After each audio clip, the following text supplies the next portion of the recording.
में आपका स्वागत है। चैप्टर सारणी क्लास 12 क्वेश्चन नंबर 2 का फर्स्ट पार्ट है। तीन बिंदु हमें दिए गए हैं और सिद्ध करना है कि ये बिंदु संरेख है। देखिए, संरेख का मतलब होता है एक ही रेखा में। जब तीन बिंदु एक ही रेखा में होंगे तो त्रिभुज बनेगा ही नहीं, क्योंकि आपने ए को बी से मिलाया, बी को सी से मिलाया, सी को ए से मिलाया। तो जब तीनों के तीनों बिंदु एक ही रेखा में हैं, त्रिभुज बना ही नहीं। जब त्रिभुज बना ही नहीं तो उसका क्षेत्रफल कितना होगा? 0। तो जब कभी हमें तीन बिंदुओं को संरेख सिद्ध करना होता है तो हम त्रिभुज का क्षेत्रफल निकालते हैं। यदि वह 0 आ गया तो संरेख है, और 0 नहीं आया तो संरेख नहीं है। तो हमें क्या दिए गए हैं बिंदु?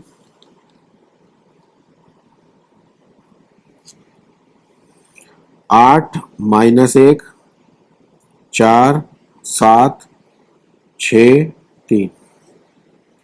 ये बिंदु कहलाएगा x1 y1, ये कहलाएगा x2 y2 और ये कहलाएगा x3 y3। तो त्रिभुज के क्षेत्रफल का सूत्र क्या होता है?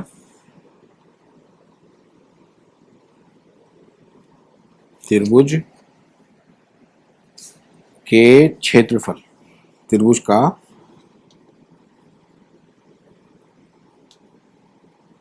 क्षेत्रफल फॉर्मूला क्या होता है?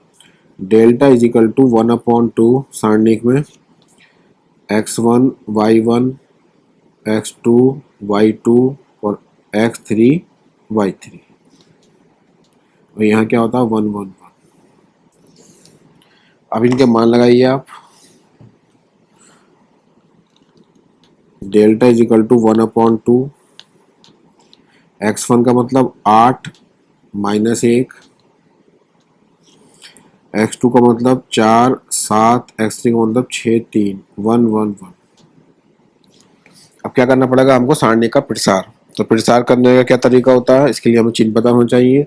ये कितनी कोटि का है? 3 × 3। इसको कहते हैं R1 R2 R3, इसको कहते हैं C1 C2 और C3। इसके लिए हमको चिन्ह याद होने चाहिए। Plus minus plus minus plus minus plus minus plus, ये इसके चिन्ह होते हैं। ये चिन्ह किसके हैं? R1 के, या R2 के, या R3 के, ये C1 के, ये C2 के, C3 के। तो अगर हम प्रसार कर रहे हैं किसके पदों में? R1 के पदों में विस्तार करने पर, R1 के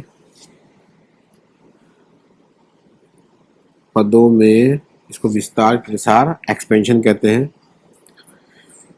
विस्तार करने पर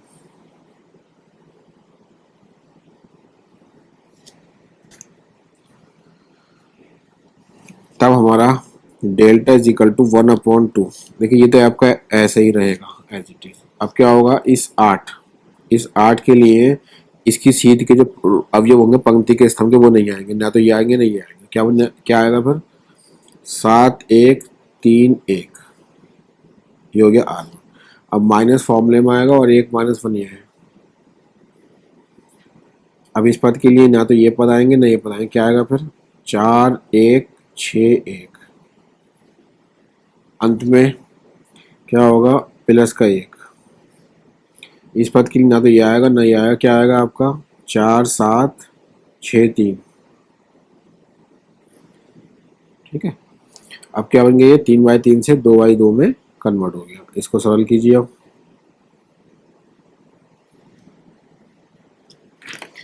क्या सरल होगा ये आपका? Delta is equal to 1/2। देखिए, 8 क्या हुआ है? 7 ही कम 7 और 3 ही कम 3, माइनस माइनस प्लस, ये कितना हो गया? 4 ही कम 4 6 ही कम 6 प्लस का 1, 4 तिया 12 और 7 6 42। इसके बाद डेल्टा इज इक्वल टू 1/2। अब देखिए, 8 गुणा 7 में 3 गया 4, 6 में 4 गया माइनस का 2, और 42 में से कितना हो गया? माइनस का 30। तब डेल्टा इज इक्वल टू 1/2, 8 चौक 32, माइनस का 2 माइनस का 30, कितना हो गया? डेल्टा बराबर 1/2 32 माइनस 32, कितना हो गया ये मान? 0।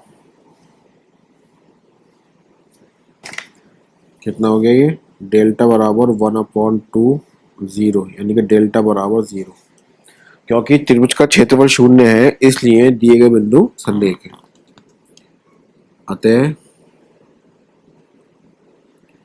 दिए गए बिंदु संरेख है।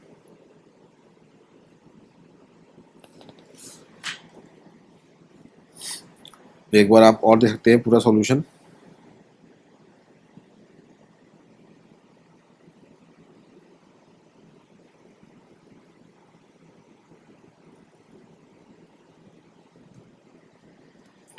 जब कभी भी क्वेश्चन था हमारा कि दिए गए बिंदु संरेख है, जब कभी हमको ये दिखाना होता है कि बिंदु संरेख है तो क्या निकालते हैं, त्रिभुज का क्षेत्रफल निकालते हैं।